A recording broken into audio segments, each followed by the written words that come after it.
Fox. Oh, Wemby. Oh my gosh, right about the cross. Oh my gosh, it's split. Oh. Try to pull the chair, get out of the way. Wembanyama to the Damn. deck. Foul on Holiday. And I think he did pull the chair. He hurt himself? What the hell happened though? Get a stop, walk in three here. Wemby thought about walking into one as well. Moving on, Holiday. Ooh. Pull the chair, get out of the way. Wembanyama to the deck. Foul on Holiday. And I think he did pull the chair too. No. This might be bad, bro. Oh my gosh. Hold on, bro. Hold on. This might be bad. No. Last time I felt like this was Tyrese Halliburton. Hold on, bro. Let me collect myself. I'll be panicking and stuff like this. You gotta listen to what Wemby said, bro. Damn, this just hurt. This hurts right now, bro. On God, this hurts. Listen to what Wemby said, bro. He was saying, "Oh my God," like he couldn't move, bro. Listen to it, bro. Listen. Pull the chair, get out of the way. Wembanyama to the deck. Oh my gosh, bro. When somebody says something like that, that's not a good sign, bro. He's knocked out. Nah, he's not knocked out, but Try to pull the chair, get out of the way. Wait, he probably was knocked out for a second. Look at how he fell. He thought about walking into one as well. Moving on, Holiday. Oh my God, yes, he did get knocked out. Wembanyama to the deck. Foul on Holiday. And I think oh my he did God. pull the chair And he's trying to blink like he's blink. too. Looked like Wemby might have been a little bit out of control there. A little 70 in the athletic training staff. He's up though. All right, yes. Out to take a look at Wembanyama, who, as he hit the deck, went face first down there, and he's heading back. Yes, sir, bro. My boy got up, man. Wembanyama! Bro, that was scary as hell. I'm not gonna lie, chat. Like, not even no glaze in that. Like, stuff like that genuinely make me like feel away, bro. Like soft. You feel me? Like not cry, but like emotional. You know what I'm saying? Like when Tyrese Halliburton went down, bro. Like I could have cried right there, bro. Like it's stuff like that that just hurt my basketball heart, bro. You know what I'm saying? Like I can't explain it, bro. Y'all know what I'm saying, though, chat. Like it's crazy, bro. He was just saying, "Oh my gosh, you gotta watch the replay." For what? The mismatch, nice move by Castle. His head bounced hard. Oh, is there another angle to it? He didn't come back? He didn't come back? I'm on D&D. How's my supposed to go on? Block on the back. Yes, I posted it in the Twitter. Hold on. Ball in his hand. Right. So we'll watch this go Rolling. in. So, and you'd say that for that purpose, you see, hit first on the floor.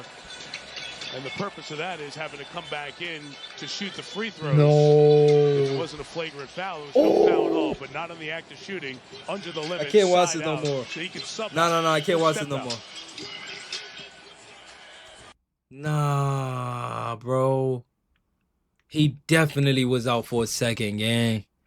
100% he was out for a The limit second. Like, side out, so he can sub right out. here. Full step out. Like he just here, right here, he was out, bro. Like, damn, bro. Hopefully they don't mess him up, bro. Hopefully he could come back next game.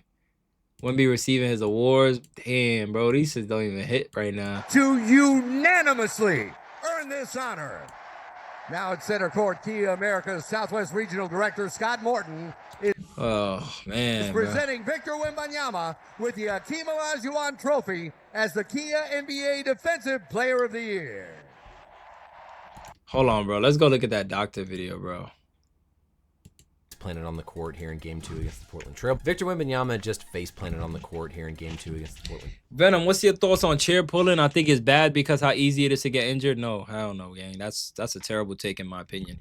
Pulling a chair, it's a skill and you can do it. It's literally on the ball handler to not initiate the contact too hard. Like that's literally a skill. Now pulling the chair while pulling somebody, that's dirty. It's two differences. A lot of people pull the chair and they grab the ball handler and act like they just put in the chair. They grab them a little bit. But if you just pull in the chair, meaning you moving out the way, that's out of your control. Whatever the ball handler does, that's on them. You know what I'm saying? I need to see the angle to see what did Drew Holiday do for real. Trailblazers and has gone to the locker room with This definite looks concern crazy. about this being a concussion. In this video, we'll take a closer look, why I think that, and what this could mean for Vic the rest of this round. Welcome back, everybody. I'm Dr. Brian Suter, and the goal in this channel is to teach you more about the medical side of the sports world. We're in for a real test here about how the NBA handles concussions, because I will admit, compared to a sport like the NFL, it does seem like historically, basketball in general, not just the NBA. I see this in college sports. seem to not quite have maybe the same rigor about concussion evaluation and management like we see in a sport like football, where there is clear known concussion risk, etc. On this play here, there is no doubt that Wembanyama completely slams his head against the floor. Now, it is good to see that he reached up to kind of grab at his head. That is one positive, that he didn't get knocked out right away. We see him right away reach up towards the head, make some sort of a reaction. Yes, he's laying here with his eyes closed, but it didn't, to me, look convincing, like he was 100% knocked out. We see him kind of start to breathe a little bit, right? He motions, he kind of grimaces the face a little bit. There, he's clearly conscious, at least. What concerns me more is as he goes to try to sit up, the clear distress he's in, kind of grabbing at his face, covering his eyes. And then as he tries to get up, he clearly is kind of off balance, right? So Yeah, bro, I ain't gonna lie. Wemby don't like looking weak on camera, bro. He's trying everything he can. That's why he just went to the back locker room. That's probably where he showed all his signs of weakness. covering his eyes. And then as he tries to get up, he clearly is kind of off balance, right? So this is the big concern. It's when he goes to sit up, he kind of can't. He stumbles backwards, head in the hands.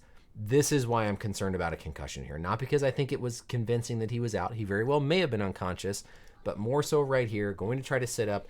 That ataxia, we call it, when you're up trying to stand and walk around, that to me is a sign of a concussion. So he's back in the locker room. The team is going to do their concussion assessment. They're going to look at, number one, his cranial nerve function, how all the nerves going to his eyes, his facial control are working.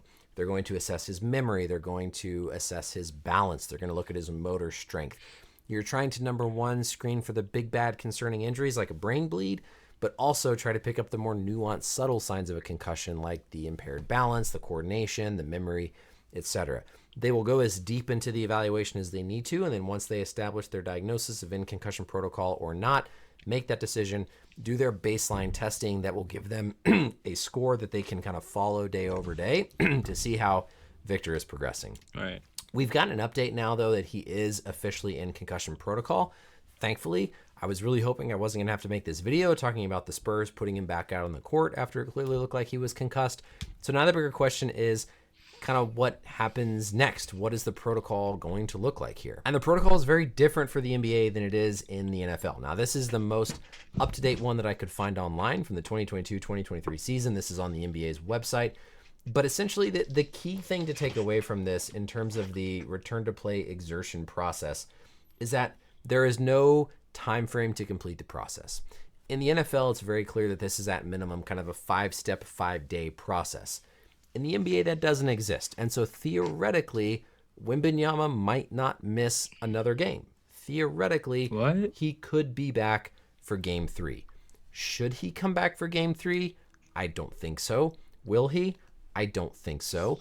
I think it is far more likely that we see him back somewhere around the 5 to 10 day mark if you give this the appropriate time and attention that it deserves. Yes, that could obviously have impacts on his availability the rest of this first round series. I would not see this continuing into the second round if the Spurs advance, but I would fully expect Wembanyama to miss at least a few games as he progresses through the concussion protocol because, again, he is young. They're not going to want to take any chances. Yes, this is a big year for them, but I hope that they give him more time than maybe they could push to allow him to have full recovery, which I would fully expect a good medical organization like the Spurs will do.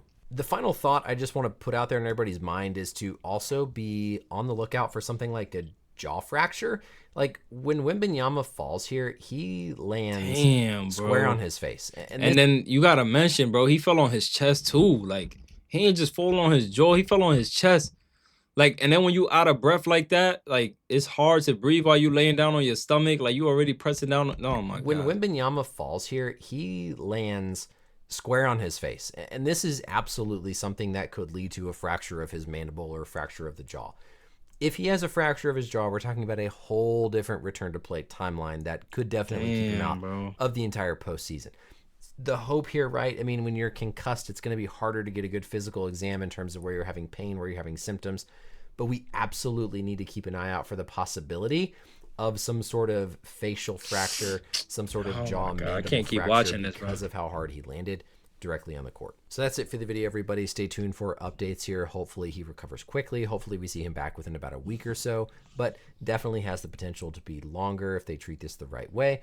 Also, keep an eye out for any sort of facial fractures or trauma. Let me know as always questions or comments down below, and we'll see you in the next one. Hey, shout out to the Brian Sutterer, MD, man. Shout out to Brian, man, for giving us an update, a timely update as well. You know,